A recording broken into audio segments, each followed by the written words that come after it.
Jadi gue baru aja selesai nonton film Abadi Nanjaya dan ini menurut gue. Emang kapan?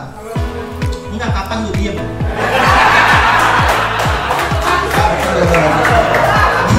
Wah, ya bener. Lu lihat orang tua aja nurut sama gua. Iya, sama. Kita anak komedi juga project base ya. Ya, bener ya. Bener ya. Ya.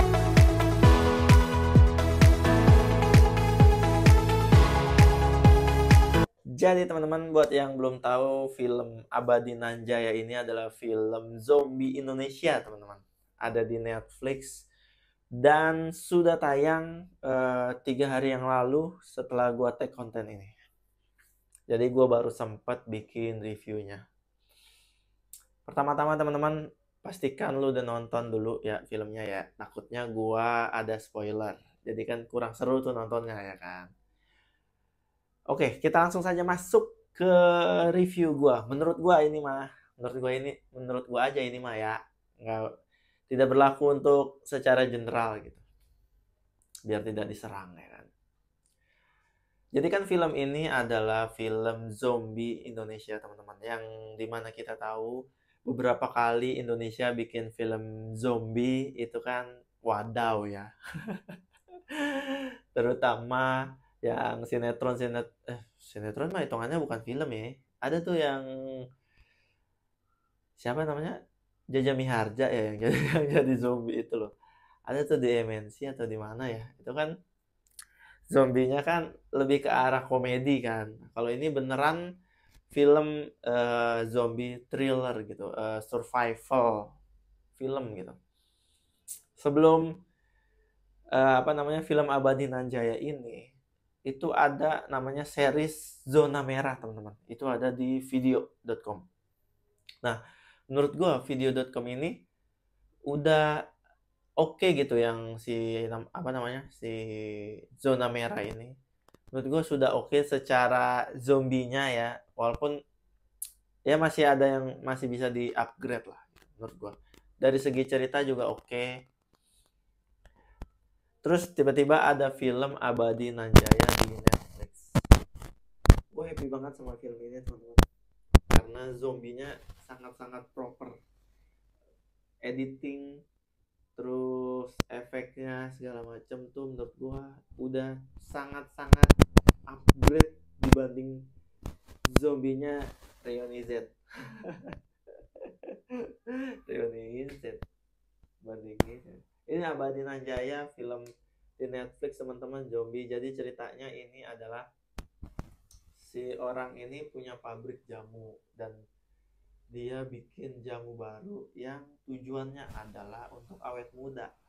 Tapi setelah diminum ternyata efeknya malah jadi zombie.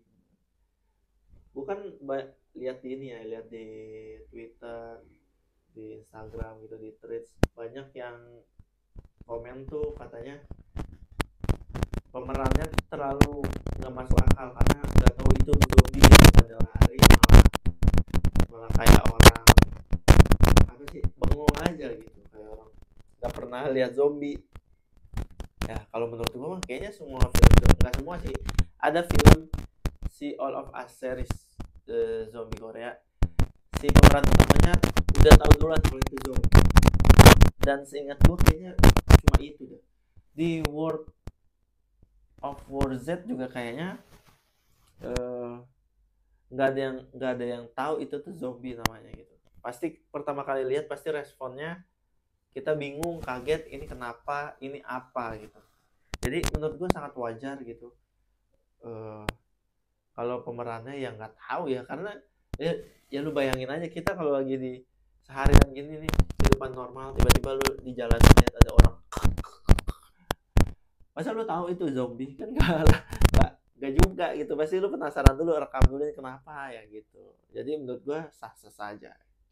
Tapi yang bikin gue happy adalah ya itu, bukan ya dari segi cerita oke lah, masih banyak kekurangan, termasuk menurut gue nih ya, kalau menurut gue si jamunya itu tidak dikasih tahu tuh dari mana aja asalnya gitu. Terus Masa langsung dikasih sampelnya ke owner, bukan ke yang lain dulu yang nyobain. Kalaupun udah pernah dicobain sama staff atau sama yang R&D-nya, kok dia nggak jadi zombie sih? Kayak gitu. Itu yang mengusik pikiran gua. Tapi ya secara ini mah oke-oke aja. Gua lebih seneng ke arah zombie Indonesia tuh sudah oke gitu, teman-teman. Sudah oke, sudah sangat oke. Bahkan bukan cuma pemeran zombinya ya, yang mungkin pemeran zombie adalah orang-orang yang memang biasa cosplay jadi zombie, atau kan suka ada tuh ya yang di misalnya rumah hantu yang ada zombinya gitu-gitu. Dia udah terbiasa jadi zombie, gerakannya udah oke lah, terus dari apa namanya tampilannya oke. Bukan cuma itu saja yang bikin gue happy, tapi si aktor-aktor ini yang jadi zombie pun oke gitu aktingnya. Itu yang membuat gue happy ngeliatnya. Kayak si Dimas Anggaranya jadi zombie itu udah sangat oke gitu. Terus yang siapa ya supirnya namanya yang main Desa Penari tuh, terus sama yang si bocah yang main di Ghostwriter tuh ya, yang kocak tuh yang lucu, dia jadi supir truk, dia jadi zombie dan oke. Menurut gua aktingnya sebagai zombie yang bukan pemeran yang biasa, yang figuran yang jadi zombie gitu. Kalau dari segi cerita ya itu kekurangannya menurut gua adalah uh, tidak tidak masuk akal kalau sampel langsung dicobain sama si owner langsung, kalau menurut gua ya. Tapi itu balik lagi ke selera masing-masing teman-teman.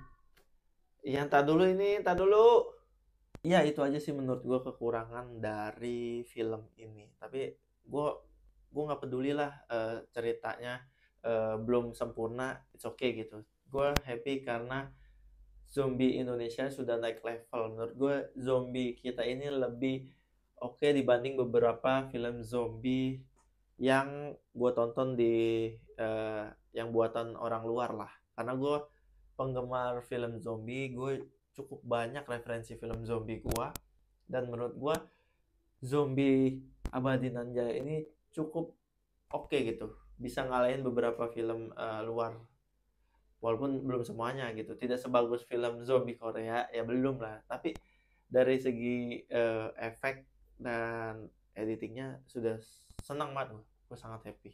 Bahkan ada zombie yang kepotong badannya setengah itu, wah mantep sih kalau kata gue. Jadi segerakan teman-teman yang belum nonton, langsung saja karena film ini upgrade apa namanya kemampuan sutradara lokal teman-teman. Jadi langsung saja nonton di Netflix.